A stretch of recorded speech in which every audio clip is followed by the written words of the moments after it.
오늘 본문은 구약 성경 중에서 해석하기가 가장 어려운 난해 구절 중에 하나입니다. 우리가 읽어보아서 아는 것처럼 하나님께서 출애굽기 3장을 여시면서 모세에게 찾아오셨어요. 그리고 모세를 그냥 보내시는 것이 아니라 기계적으로 보내시거나 아니면 설득 없이 때려서 보내시는 것이 아니라 끊임없이 모세의 질문과 모세의 마음을 하나하나 설득해 가시면서 모세를 그렇게 출애굽할 이스라엘 백성들에게로 이집트로 지금 보내고 계셨어요.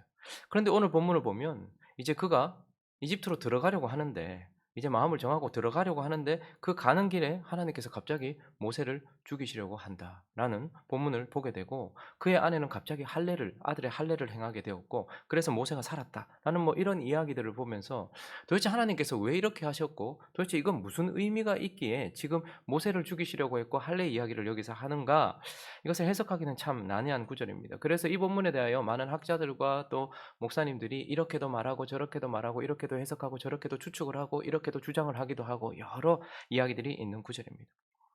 이런 본문을 대할 때면 우리가 한 발 뒤로 물러나는 게 좀 중요해요. 뭔가를 객관적으로 보기 위해서는 그 본문에 매몰되기보다는 한 발 뒤로 이렇게 물러나서 객관적으로 볼 수 있도록 뒤로 한 발 물러나는 게 중요하고 또 하나는 뭐 하나에 너무 집중해서 뭐 십보라에 대해서 집중한다든지 모세에 대해서 집중한다든지 뭐 피난편이라는 단어에 집중한다든지 누구 아들 모세의 누구 아들의 할례를 행했는지 뭐 그런 사소한 것에 집중하기보다는 한 발 뒤로 물러나서 문맥 전체를 통하여서 살피는 것이 참 중요합니다. 왜 이야기가 이 문맥 속에 들어왔는가 그걸 좀 살피면서 이렇게 바라볼 필요가 있습니다. 오늘 본문을 보시면 18절을 한번 볼까요? 18절에 보니까 모세가 그의 장인 이드로에게 돌아가서 그에게 이르되 내가 애굽에 있는 내 형제들에게로 어떻게 하려고 하고 있습니까? 돌아가려고 하고 있다라고 말합니다. 자, 40년 전에 나왔던 다시는 갈 것이라고 생각하지 않았던 그 이집트로 모세가 하나님과의 대화 속에서 찾아오신 하나님이 그를 설득시키고 그에게 은혜를 주셔서 그의 마음이 결정된 순간입니다. 드디어 가기 싫은 그 애굽으로 돌아가려고 하는 마음이 결정되었습니다. 그리고 나서 18절의 후반절에 보니까 이도로에게 허락을 요청하죠. 이건 가정의 질서입니다. 그렇죠. 그는 40년 동안 미디안의 제사장 이드로의 아래에 있었습니다. 그때에 이드로에게 내가 이집트로 돌아가려고 합니다라고 했을 때 그의 마음의 한 부담 이것을 덜어주는 거죠. 평안히 가라라고 이드로는 그를 보내주고 있습니다. 그래서 그가 해결해야 될 먼저 허락을 받았습니다.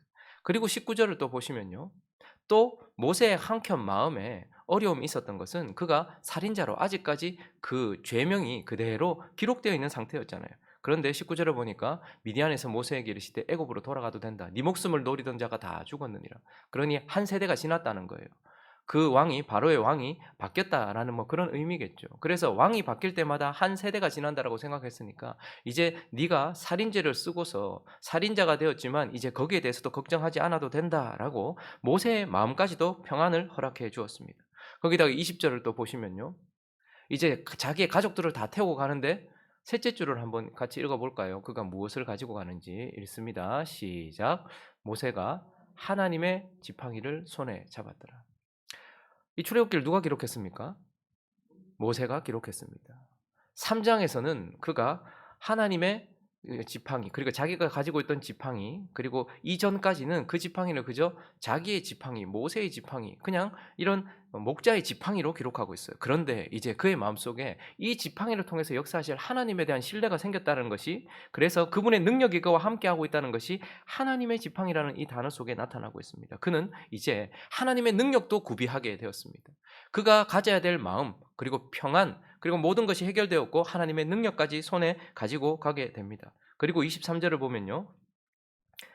내가 내게 이르기를 내 아들을 보내주어 나를 섬기게 하라 하여도 네가 보내주기를 거절하니 내가 내 아들 내 장자를 죽이리라 하셨다 하라. 지금 이 말은 이제 네가 이집트에 들어가서 네가 만나게 될 바로에게 무엇을 말해야 되는지 사명의 내용을 가르쳐 주고 있어요. 물론 저 한마디만 한 것이 아니라 저것은 결론적으로 하는 말입니다. 그 이전에 9가지 재앙 계속해서 바로를 향하여서 해야 될 말들을 사실 하나님이 그에게 주셨어요. 우리에게 있어서 사역의 내용을 안다는 것도 참 중요합니다. 내가 무슨 말을 그 사람을 만나서 뭐라고 말하고 그 상황 속에서 내가 뭐라고 선포해야 되는지에 대한 하나님의 능력뿐 아니라 하나님의 말씀까지도 구비하고 있는 것을 보게 되고 27절을 보면 마지막으로 그의 약정을 담당해 주겠다고 하나님께서 보내신다라고 말씀하셨던 아론이 여호와께서 아론에게 이르시되 광야에 가서 모세를 맞으라 하매 놀랍게도 그가 가서 하나님의 산에서 모세를 만나 그에게 입맞추고 아론은 그의 약점을 담당하는 자요. 그에게 입맞추는 자요. 그에게 모세는 하나님처럼 되어 있는 모세를 도울 도움. 이것이 다 준비된 상황이에요. 그러니까 지금 하나님께서 모세를 이집트로 보내시면서 얼마나 철저하게 준비를 시키시고 모든 것을 준비시키셨나가 오늘 본문 속에서 드러나고 있고 이 본문은 모세의 준비, 모든 것의 준비에 대한 말씀입니다. 그리고 이집트에 들어가기 바로 전에 오늘 이 모세를 죽이려고 하는 사건이 일어나고 있는 것이죠. 하나님이 모세를 이집트로 보내시기 전에 모든 것들을 준비했고 그 준비를 갖추고서 이집트로 들어가기 전에 일어난 사건이라는 말입니다. 그런데 이 사건 속에서 이제 어떤 일이 일어나는가? 하나님께서 죽이려고 하는 거예요. 그런데 우리는 너무 모세를 죽이려고 하시는 하나님께 충격을 받아서 여기에만 매몰될 수 있는데 사실 하나님이 죽이려 한 사람은 둘이었습니다. 오늘 본문을 보면요. 먼저 23절을 한번 볼까요? 먼저 하나님이 죽이시려는 의지를 가지고 있는 존재가 있었어요. 읽어봅니다. 시작. 내가 내게 이르기를 내 아들을 보내주어 나를 섬기게 하라 하여도 네가 보내주기를 거절하니 내가 네 아들 네 장자를 죽이리라 하셨다 하라 하시니라. 23절에서 하나님이 먼저 죽이려는 의지를 가지고 있었던 죽이려는 의도를 가지고 있었던 한 사람이 있습니다. 누굽니까? 바로의 장자. 하나님께서 내가 바로의 장자를 죽일 것이다라는 의지를 가지고 계셨어요. 하나님께서 죽이려고 한 사람이 바로의 장자였습니다. 자, 그리고 이어지는 24절에 또 하나님께서 누구를 죽이려고 하셨습니까? 모세가 길을 가다가 숙소에 있을 때 여호와께서 누구를요? 그를 만나 그를 죽이려 하신지라. 오늘 하나님은 바로의 장자를 죽이려고 하셨습니다. 바로에게 가장 소중한 존재. 그리고 이 이집트의 최고 권력을 상징하는 이 바로가 죽고 나면 또 그 자리를 대신할 바로를 대신하여 절대 권력이 될 또 다른 신, 그 바로의 장자를 죽이려고 했습니다. 그리고 또 한 사람을 죽이려고 했는데 십보라에게 가장 소중한 그의 남편이자 하나님을 대신해서 이집트에서 사역을 해야 될 그 하나님의 사람 모세도 죽이려고 했다라는 것을 보게 됩니다. 자, 그러면 하나님께서 왜 이 두 사람을 죽이려고 하신 것입니까? 오늘 본문에는 그 이유가 나타나고 있는데요. 21절부터 다시 한번 가볼까요? 21절을 보시면 하나님께서 바로의 장자를 죽이려고 하신 이유는 내가 애굽으로 돌아가거든 내가 내 손에 준 이적을 바로 앞에서 다 행하고 다 행해라. 그리고 내가 그의 마음을 완악하게 한즉 백성을 보내주지 아니할 것이다. 이렇게 말해요. 그리고 22절을 보시면요. 너는 바로에게 이렇게 말해라. 여호와의 말씀에 이스라엘은 뭐라고요? 내 아들, 내 장자다. 그러니까 내 아들이다. 그리고 내 장자다라고 말씀하셨고 23절을 보면요. 내가 내게 이르기를 내 아들을 보내주어 나를 섬기게 하라 하여도 네가 보내주기를 거절하기 때문. 자, 그러니까 하나님께서 바로의 장자를 죽이시려고 하신 이유는 하나님의 장자된 이스라엘을 놓지 않으려고 하는 그의 완악함, 하나님에 대한 반역, 하나님에 대한 거부입니다. 그런데 21절에 보면 그의 마음이 완악하여라고 말합니다. 우리는 이제 앞으로 일어날 일을 사실 알고 있어요. 그가 얼마나 완악한지 단순한 순간의 완악함이 아니라 계속해서 하나님께 거절하고 하나님을 반역하고 있는 것을 보게 됩니다. 10가지 재앙, 10번째 재앙이 오기까지 그의 마음은 완악하여서 하나님을 한 번 반역하고 만 것이 아니라 끝까지 반역하였고 나중에 이스라엘 백성들이 나와서도 다시 군대를 가지고 쫓아온 것을 보면 그는 끝까지 영원히 하나님께 반역하고 있는 하나님에 대한 반역성, 하나님의 말씀에 대한 순종하지 않는 그의 완악함, 이것 때문에 하나님께서 바로의 장자를 죽이려고 하셨습니다. 자, 그런데 모세를 죽이려고 하신 이유는 무엇입니까? 우리는 여기서 좀 유추해 볼 필요가 있습니다. 모세를 하나님께서 붙들어 죽이려고 했어요. 뭐 죽을 병에 걸렸거나 아니면 큰 일이 있었겠죠. 그런데 오늘 26절에 보면 모세를 죽이시려고 한 이유가 여호와께서 그를 놓아 주셨어요. 그때의 십보라가 피난편이라 함은 뭐 때문이래요? 할례 때문이었다라고 말하고 있어요. 자, 그러니까 우리는 이렇게 생각해 볼 수 있습니다. 모세는 할례를 받았을까요? 받지 않았을까요? 모세는 태어나자마자 한 3개월 정도 그의 부모와 같이 있었고, 그리고 나서 그 부모가 하나님 손에 맡겼죠. 그리고 나서 어떻게 해요? 그 바로의 공주에 의해서 건짐을 받고 또다시 부모의 손에서 자랐으니까 아마 모세는 할례를 행했을 것입니다. 그리고 그가 40세가 되고 난 이후에 살인자가 되어서 가고 나서 이제 이방인의 제사장 이드로라는 제사장의 딸 십보라와 결혼했을 때에 아들을 둘 낳았죠. 그런데 아마 모세는 하나님의 백성의 가장 중요한 표지인 이 할례를 그 아들에게 행하게 하려고 했을 것입니다. 그런데 문제는 무엇입니까? 오늘 지금 할례를 하고 있지 않은 것을 보면 십보라가 그것을 반대하고 그것을 막아섰을 것입니다. 십보라는 자기의 아들이 하나님의 백성으로서의 표지로서 가져야 될 할례에 대하여 마음도 없었을 거예요. 그의 신은 하나님이 아니었거든요. 그의 아버지는 미디안의 제사장이었어요. 그러니 그는 또 다른 신을 아마 섬기고 있었을 것이고, 그렇기 때문에 모세가 자기 아들에게 하려고 했던 이 할례를 십보라는 막아서서 그것을 하지 못하게 하고 있었을 것이란 말입니다. 언제까지요? 처음부터 하지 못하고 지금 이제 모세가 하나님의 백성들을 건지기 위하여 하나님이 찾아오시고 그들을 다 데리고 이집트로 들어가는 그 순간까지도 그 할례를 행하지 않고 있는 바로가 하나님께 끝까지 거역하고 있는 것처럼 지금 십보라도 하나님의 말씀에 끝까지 거역하고 순종하고 있지 않은, 그래서 지금 자기 남편이 죽으려고 하는 순간 내가 하나님께서 하라고 하셨던 그 할례를 행하지 않게 했던 이 나의 완악함 때문이구나라고 그 원인을 정확하게 알고서 어떻게 합니까? 곧바로 할례를 행하는 것을 보면 하나님이 모세를 죽이려고 했던 것도 십보라의 하나님을 향한 거부와 그 완악함 때문이었다라는 것을 보게 됩니다. 그러니 지금 두 사람이 죽임을 당할 위험에 처한 이유는 하나님에 대한 거부와 하나님에 대한 반역과 완악함 때문에 두 사람이 죽음 앞에 서게 되었다라는 것이죠. 자, 그런데 결과는 사실 우리가 알고 있습니다. 하나님이 두 사람을 죽이려고 했는데 한 사람은 살아요. 한 사람은 죽어요. 바로의 장자는 결국 죽습니다. 그리고 오늘 모세는 생명을 다시 얻습니다. 자, 그래서 오늘 이 본문 말씀을 통해서 하나님께서는 지금 이집트로 들어가야 되는, 그래서 바로의 장자가 죽고 이스라엘 백성들이 구출되어지는 그 일을 하기 전 모든 것이 준비된 것 같은 이 상황 속에서 다시 어떠한 일을 준비시키기 위하여서 그래서 이 일을 우리에게 주고 있다는 것을 보게 되고, 죽음 앞에서 모세가 어떻게 생명을 얻었는가를 이 본문을 통하여서 우리에게 가르쳐 주고 있습니다. 자, 그러면 하나님이 죽이시려고 했던 그 하나님을 향한 반역성 때문에 죽음 앞에 서 있었던 어떤 자가 어떻게 생명을 얻게 된 것입니까? 그 첫 번째는 바로 굴복입니다. 굴복. 이것이 바로 생명을 얻었던 첫 번째 이유입니다. 죽이시려고 했던 이유, 그리고 그가 살아났던 이유는 무엇이라고요? 십보라가 곧바로 할례를 행했기 때문이다라고 말하고 있죠. 자, 그러면 여러분, 할례가 무엇입니까? 할례는 하나님의 백성들에게 있어서 가장 중요한 내가 하나님의 백성입니다라는 표지입니다. 그래서 난지 8일 만에 항상 할례를 행했습니다. 그래서 할례를 행하지 않은 자는 그 백성에게서 끊어진다라는 것이에요.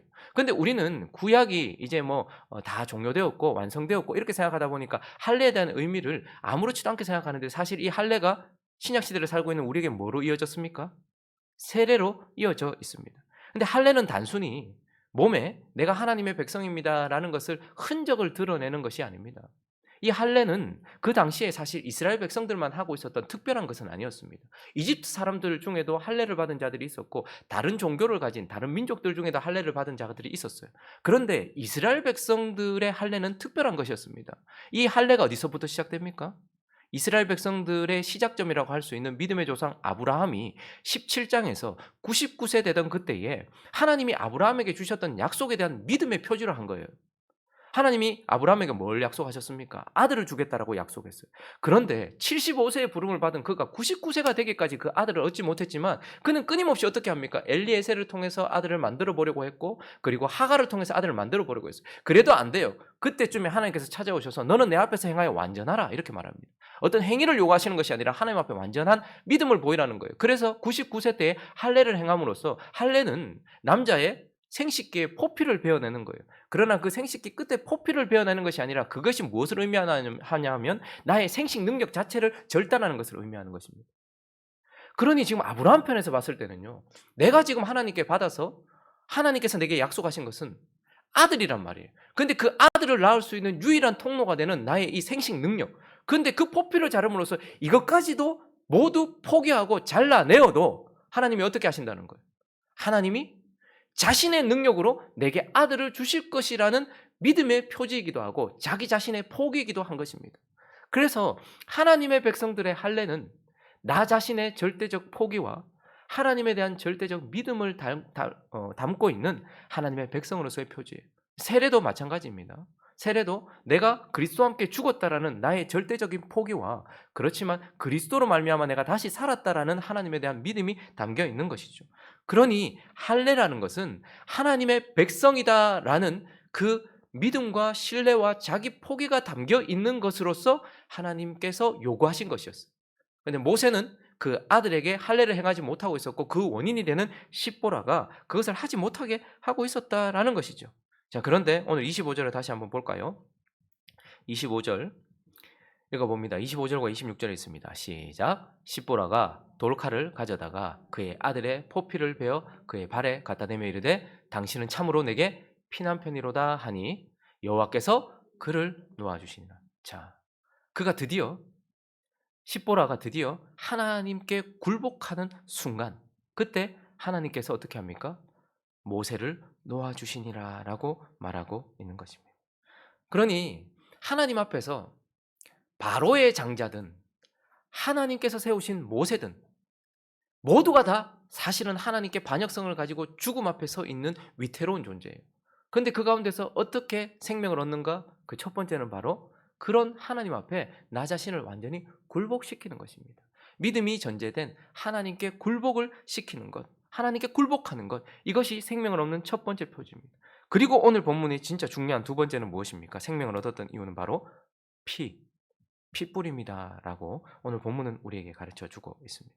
자, 십보라가 오늘 단순히 아들의 할례만 행한 것이 아니고 25절을 자세히 보시면 할례보다 더 중요한 것이 있는데 25절을 다시 읽어보겠습니다. 시작.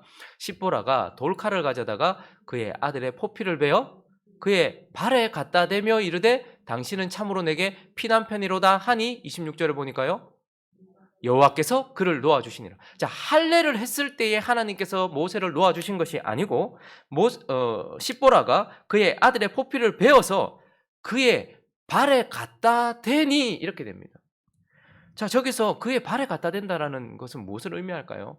어쩌면 진짜 어떤 학자들이 주장하듯이 그의 발이라는 저 단어는 단순히 발이 아니고 성기의 완곡적 표현일 것이다 라고 표현하기도 합니다. 뭐 그게 어찌되었든 간에 어쨌든 저기에 보면 발에 갖다 대다라는 단어, 동사가 나옵니다. 근데 저 단어가 출애굽기에 딱 한번 다시 한번 쓰이는데요. 출애굽기 12장으로 한번 가볼까요? 출애굽기 12장, 출애굽기 12장에 가보시면요.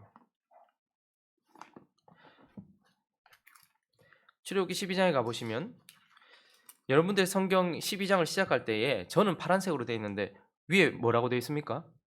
유월절이라는 제목을 가지고 있죠. 이 유월절에 관한 이야기가 12장에 나오는데 22절을 한번 읽어보겠습니다. 22절 시작. 우슬초 묶음을 가져다가 그릇에 담은 피에 적셔서 그 피를 문 임방과 좌우 설주에 뿌리고 아침까지 한 사람도 자기 집 문 밖에 나가지 말라. 자, 여기서 그 피를 문 임방과 좌우 설주에 어떻게 했다고요? 뿌리고라는 이 단어와 오늘 발에 갖다 대니라는 이 단어가 똑같은 단어입니다. 그러니까 사실 지금 십보라는 모세에게 뭐 했다는 거예요? 피를 뿌렸다라고 말하고 있는 것입니다. 유월절 죽음 앞에 서 있었던 누군가는 죽고 그러나 누군가는 모두 다 죽음이 그들에게 다가오는 그때에 누군가에게는 죽음이 유월되는 이런 일이 있었을 때에 왜 유월됐는가? 딱 한 가지예요. 피를 뿌렸기 때문이다. 하나님이 말씀하신 대로 피를 뿌렸기 때문이다. 하나님께 굴복하고서 하나님께서 말씀하신 대로 피를 뿌렸기 때문이고, 그래서 이 십보라가 그의 남편을 향해서 이제 뭐라고 말합니까? 당신은 나의 참으로 피남편입니다. 피로 다시 얻은 내 남편입니다. 피 때문에 생명을 건진 남편입니다. 라고 이렇게 표현한 것입니다. 자, 그러면 이제 쭉 정리를 해보죠. 길게 쭉 설명을 했는데 오늘 하나님께서 지금 모세의 가족들에게 무엇을 하고 계십니까? 하나님께서 이집트에서 정말 하나님께서 하실 일은 하나님 앞에 반역하고 있는 인생에 대한 죽음에 대한 심판입니다. 그런데 오늘 모세가 무엇을 경험합니까? 죽음 앞에 서 있는 존재가 어떻게 생명을 얻는가를 명확하게 알게 되는 순간이 바로 이 시점입니다. 그리고 그 생명을 얻게 되는 수단이 바로 하나님께 굴복하게 된 믿음에 기반한 핏불임이다라는 것을 명확하게 경험하게 되고, 그가 또한 아는 것에서 그치지 않고 이것을 생명을 그도 얻음으로써 그는 생명을 얻는 방법을 알게 되었고 그 생명을 얻은 자가 되었다라는 것을 우리는 보게 되는 것입니다. 한마디로 지금 곧 이어서 이렇게 생명을 얻을 자기 백성들의 유월절을 모세는 먼저 경험하고 있는 것을 우리는 알게 되는 것입니다. 유월절은 결국 어떠한 하나님 앞에 반역한, 여기에는 이스라엘 백성이든 이집트 백성이든 예외가 없어요. 모두에게 죽음의 신이 임하고 죽음이 임하는 그때에 바로의 장자와 이집트의 장자들을 모두 죽는 그 시점에 이스라엘 백성들의 장자는 가축까지도 살게 되는, 생명을 얻게 하는 그 방식과 그 복음과 그리고 그 생명을 실제로 얻을 그 유월절을 모세는 이집트에 들어가기 전 하나님께서 미리 경험하게 하셨다라는 것을 보게 되는 것입니다. 말씀을 정리하겠습니다. 우리는 이드로의 허락과 그리고 자기를 죽이려고 했던 위협, 거기서부터 너의 목숨을 노리던 자가 다 죽었다라는 이 마음의 평안, 그리고 하나님의 지팡이, 그리고 하나님께서 주신 내 입의 말, 그리고 나를 도울 아론, 이것이면 이집트로 들어갈 모든 준비가 다 마쳐졌다라고 생각을 합니다. 그러나 하나님은 정말 중요한 준비를 지금 시키신 것입니다. 이집트에서 하나님께서 하실 생명을 주게 될, 그리고 심판을 하게 될 이것에 대하여 실제적으로 그가 어떻게 구원을 얻는지, 그리고 그 구원을 실제로 그가 얻어서 이것을 준비시키고 난 이후에 이제 이집트로 돌려보내고 있다라는 것을 우리는 보게 되는 것입니다. 그러므로 우리에게도 중요한 것이 있습니다. 우리의 사명의 자리로 하나님께서 우리를 보내실 때 하나님께서 주신 은사와 능력 갖추는 거 중요합니다. 내 마음에 확신 주시는 것도 중요해요. 나를 도울 아론도 중요합니다. 그러나 우리가 가게 될 그 모든 곳에서 하나님의 심판과 생명의 그 지점에서 우리는 어떻게 심판을 얻게 되는지에 대한 복음이 내게 실제로 확실하게 명확하게 내 안에 있어야 되는 거예요. 어떻게 당신이 죽음 앞에 서 있으며 나는 어떻게 생명을 얻었는지에 대한 정확한 복음의 내용, 그리스도에게 무릎을 꿇는 굴복과 그분의 피로 의하여서 생명을 얻는다라는 이 복음의 정확한 내용을 우리가 준비하고 있어야 되고, 더 중요한 것은 그 생명을 내가 실제로 체험하여 가지고 있어야 된단 말입니다. 내가 그리스도와 함께 죽고 그리스도의 생명으로 내가 다시 살았다라는, 모세는 지금 죽었다가 다시 살았어요. 출애굽한 이스라엘 백성들의 유월절을 미리 경험하고 그는 미리 하나님 앞에 생명을 얻었다라는 이 실제적인 생명을 가지고서 이스라엘 백성들한테 가게 하셨다라는 말입니다. 우리도 마찬가지예요. 교회가 세상 앞에 설 때에, 우리가 우리의 삶의 현장 앞에 설 때에 복음이라는 것이 내한테 명확하게 있어야 되지만 그 생명도 내가 철저하게 체험하고 경험하여서 저와 여러분이 이제는 내가 산 것 아니요 내 안에 그리스도께서 사십니다라는 모세가 가지고 있었던 생명과 같이 우리도 그 생명을 가지고서 하나님께서 우리의 삶의 현장으로 보내신다라는 것입니다. 그래서 이제 모든 것을 갖춘 모세가 이집트로 들어가게 하시는 하나님의 이 모든 준비, 이것을 우리는 보게 되는 것입니다. 오늘 이 아침에 우리는 다 준비되었는가? 하나님께서는 우리에게 모든 것을 다 주셨다라는 것을 기억하면서 어떻게 인생이 생명을 얻는지, 바로의 장자도, 하나님이 세우신 모세도, 바로를 대신한 그 장자도, 하나님을 대신한 모세도 다 죽음 앞에 서 있습니다. 그러나 어떻게 생명을 얻는지, 오직 하나님을 믿는 믿음의 굴복 속에서 뿌려지는 그 피, 그리고 그것이 실제로 내게 실제가 되어 있는지 자신을 돌아보면서 오늘 이 하루도 거룩한 삶 살아가는 저와 여러분 되시기를 예수 그리스도 이름으로 축원합니다.